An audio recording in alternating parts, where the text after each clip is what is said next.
Le quart d'heure lyonnais, toute l'actualité chaque matin. Gérald de Bouchon. Bonjour à toutes et à tous. Voici votre quart d'heure lyonnais spécialité. On commence par les bons chiffres du vélo à Lyon. Une augmentation de 27% des locations de Vélove entre juin 2020 et juin 2021. 25% de passages supplémentaires par rapport à 2020, enregistrés également par les 44 compteurs lyonnais de la métropole. À eux seuls, les compteurs du Quai aux Gagneurs et des Berges du Rhône ont enregistré 1 885 000 passages depuis le début de l'année. Et depuis le 1er janvier, 17 542 000 passages ont été enregistrés au total dans les 9 arrondissements lyonnais. Le mois de juin a été le plus prolifique de l'histoire pour le service Vélove, avec quelques 940 000 locations enregistrées. Parmi tous les vélos que l'on voit circuler à Lyon et plus généralement en France, il y a une catégorie qui a le vent en poupe, le vélo cargo. En effet, l'un des freins à l'usage du vélo au quotidien, c'est le transport de charges lourdes, des courses, des bagages, des enfants. Le cargo bike est une solution, mais l'engin est souvent volumineux sur les pistes et pour le moins encombrant si l'on vit en appartement. Pour autant, un fabricant de vélos à Annecy a trouvé un bon compromis. Oclo fabrique en effet des vélos cargo compacts. Comment ça marche ? Nous avons rencontré Bruno Chériot, co-gérant de l'entreprise. Donc l'idée du vélo Oclo, c'était de trouver un intermédiaire, de proposer un intermédiaire entre le vélo de ville et le vélo cargo. Donc qui est à la fois plus pratique que le vélo de ville pour transporter et en même temps plus compact que le vélo cargo pour les gens qui ont des problèmes de stationnement ou peut-être un budget un peu plus restreint.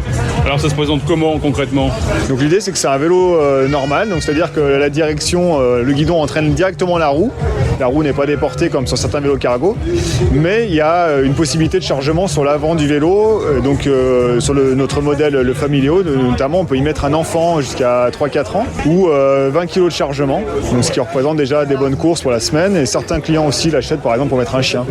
Donc c'est comme un siège mais avec un capitonnage autour, pour montrer un peu à la radio. Voilà, donc c'est une caisse avec une structure en aluminium et un plancher bois sur lequel on pourra mettre des accessoires, donc notamment un siège enfant et une capote de pluie pour le protéger des intempéries. Le vélo sans les accessoires enfants va être autour de 2 600 € et tout équipé pour transporter un enfant sera à 3 215 €. Et Oclo est une marque française, c'est fabriqué en France ou pas ?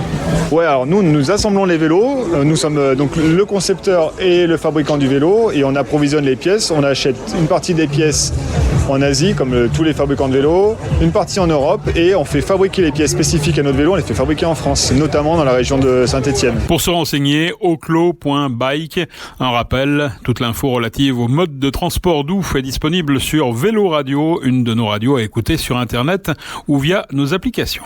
Lyon demain, un site internet, du son, de l'image, un média complet pour les Lyonnais qui font avancer la ville. Le Conseil constitutionnel a donc majoritairement validé la loi sur l'extension du pass sanitaire, notamment la vaccination obligatoire des soignants. Il a en revanche censuré l'obligation d'isolement des personnes positives et la rupture anticipée des CDD.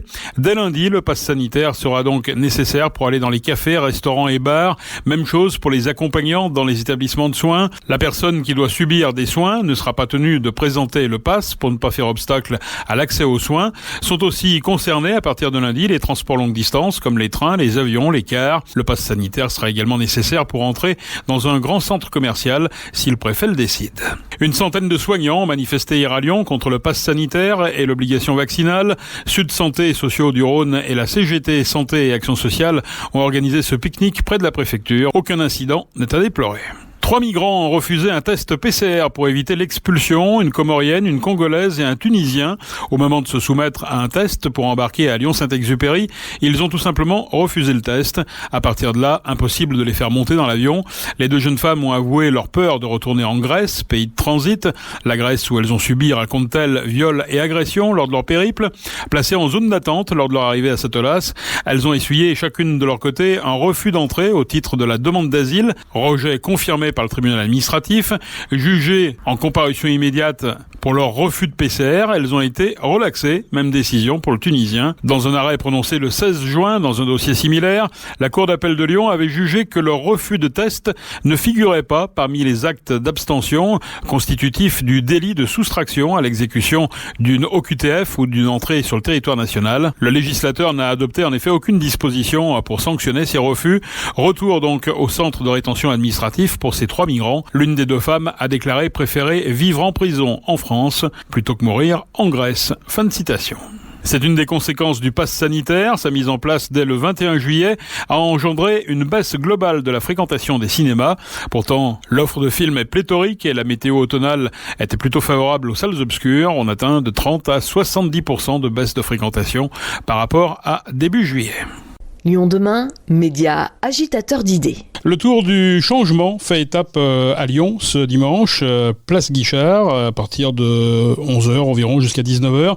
Un événement qui a déjà réuni de nombreux participants dans une vingtaine de villes et à chaque étape, le même rituel, pétanque, foot, repas et puis quand même quelques animations un peu plus sérieuses avec des ateliers de formation, avec des conférences sur un thème qui nous est cher ici sur Lyon demain, le changement. À l'origine de cette initiative, il y a un jeune homme et une jeune femme, Léo Rossel et Lou Plaza. Léo Rossel, bonjour. Bonjour. J'ai envie d'abord de vous demander, tout simplement, qui êtes-vous ? Est-ce que vous êtes quelqu'un de gauche, de droite, écologiste, décroissant ? Comment on vous met une étiquette ou pas ? Non, on essaye justement de parler au plus grand nombre et donc d'éviter d'avoir des étiquettes. Nous, on est avant tout un mouvement d'éducation populaire, donc, et on défend en effet des idées qui sont résumées un peu autour du concept de république écologique. Donc voilà, on essaye encore une fois de parler au plus grand nombre et on se dit pas spécialement de gauche, pas spécialement de droite. Tout le monde est le bienvenu dans notre association. Et j'ai l'impression que vous êtes un petit peu le régional de l'étape parce qu'il me semble que vous êtes étudiant à l'ENS Lyon. Alors oui, je viens de finir justement mes études à l'ENS de Lyon. J'y ai passé 5 ans et là maintenant je commence une thèse à la rentrée entre Dijon et Paris. Donc je quitte malheureusement Lyon, mais j'y retournerai sans doute fréquemment. Alors racontez-nous un petit peu ce qui se passe dans chaque ville que vous visitez, avec les gens que vous rencontrez. Qu'est-ce que vous faites ? Qu'est-ce qui va se passer à Lyon dimanche en particulier ? Alors à Lyon donc on organise une étape comme vous le disiez, 20 autres villes de France. Et donc, à chaque étape, on organise un petit tournoi de foot, de pétanque, des activités un peu ludiques comme ça, et puis surtout des tables rondes, des ateliers de formation. Donc, ce sera l'occasion aussi donc de rencontrer les partenaires locaux, des associations, des élus, de continuer à se structurer localement, sachant que Lyon était le premier cercle qu'on a lancé. À l'époque, c'était encore les cercles Le Vent se lève. C'est une ville dans laquelle on est implanté depuis longtemps et qui est importante selon nous, qu'il faut continuer à investir. Alors, quels sont les thèmes que vous allez aborder dimanche ? Il y a toujours en dénominateur commun cette république écologique. C'est quoi cette république écologique que vous prônez ? Alors, c'est l'idée que l'écologie ne peut plus rester un domaine d'action des pouvoirs publics parmi d'autres. En gros, l'écologie doit pas rester cantonnée à un ministère de l'écologie, mais elle doit au contraire irriguer l'ensemble des politiques publiques. En tout cas, c'est ce qu'on défend. Et c'est pour ça qu'on met en avant 2 propositions. La première, c'est la garantie emploi vert. C'est l'idée que l'État doit employer en dernier ressort les chômeurs de longue durée dans des métiers du lien social ou justement de la reconstruction écologique. Donc que ce soit l'agroécologie, la rénovation thermique des bâtiments, les recycleries, etc. Et l'autre proposition qu'on porte, c'est la sécurité sociale alimentaire.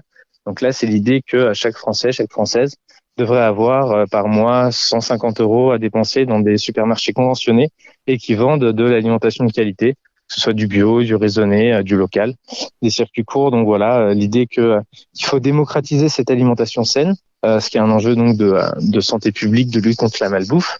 C'est aussi un moyen de lutter contre la précarité alimentaire et les 9 millions de Français qui vivent aujourd'hui en précarité alimentaire et qui sont confrontés à ce problème et qui auraient de quoi manger à la fin du mois.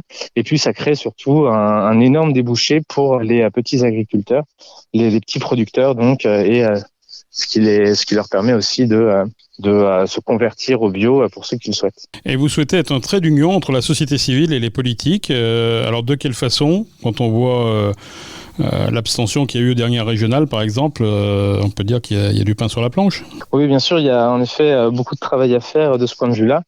Nous, ce qu'on veut à la fois, c'est créer une vraie demande sociale au sein de la population, en portant notamment nos idées dans le débat public, et donc en essayant de convaincre le plus grand nombre possible que ces propositions-là sont pertinentes et qu'elles peuvent changer leur quotidien dans le meilleur sens. Donc voilà, créer cette demande-là et ensuite les porter aussi auprès d'élus, auprès de politiques qui puissent ensuite les traduire, on va dire, en politique publique, en proposition de loi, etc. Et en quoi vous êtes différent de mouvements qu'on connaît à Lyon, par exemple comme l'association Anciella, qui est très active justement dans ce domaine-là? Qu'est-ce que vous apportez, vous, de plus? Alors nous, on a aussi ce qu'on essaie d'articuler, c'est la projection nationale avec l'ancrage local. C'est un peu la grande idée au cœur du vent du changement.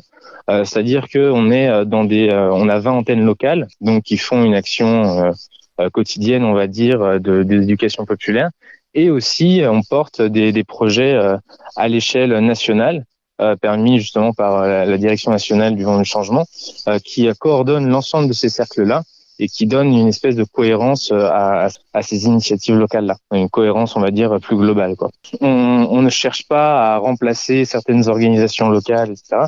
On cherche au contraire à développer des liens avec, des partenariats à l'échelle locale, parce qu'on pense que plus on sera, plus notre action sera efficace. Merci Léo Rossel. Donc on rappelle la date, c'est dimanche et c'est place Guichard à Lyon. Le tour du changement. Donc il y a différentes activités. On peut s'amuser un petit peu, hein, c'est ça l'idée. Hein. C'est exactement ça. Merci Léo. Merci beaucoup. Un bovin est parvenu à s'évader hier matin alors qu'il s'apprêtait à rentrer dans l'abattoir de Feur, dans la Loire. Après une course sur plusieurs centaines de mètres jusqu'au centre-ville, la bête s'est réfugiée dans un sous-bois où elle a été endormie et récupérée par son propriétaire. Mais à cause du produit anesthésiant contenu dans la flèche hypodermique, la viande du taureau est pour le moment considérée comme impropre à la consommation. Le taureau bénéficie donc d'un sursis d'au moins 35 jours.